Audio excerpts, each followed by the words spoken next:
YCP కార్యకర్తలందరూ వచ్చి మా మీద కలబడి కబద్దారని హెచ్చరిస్తున్నారు.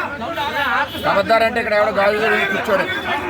మేము పార్టీ కమిట్మెంట్ అయ్యాం కాబట్టి చంద్రబాబు నాయుడు గౌరవంతో ప్రశాంతంగా ఉంటున్నాం, మౌనంగా ఉంటున్నాం. పాడా కమిషనర్ తప్పు అయిపోయిందండి, అప్పుడు వచ్చి పొరపాటు అయిపోయిందండి అని చెప్పి ఆ బ్యానర్ తీసేసారు.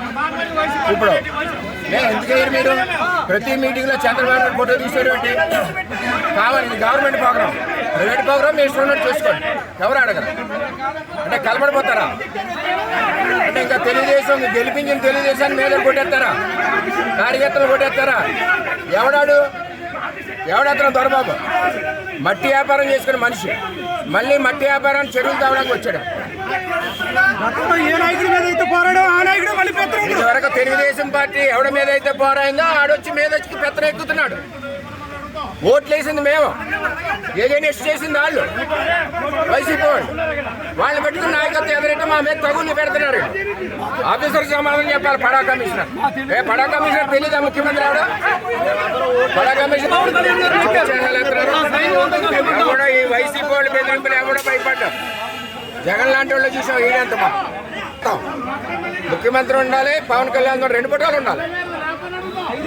గవర్నమెంట్ ప్రోగ్రాం కాబట్టి, గవర్నమెంట్ కాకపోతే మీ ఇష్టం.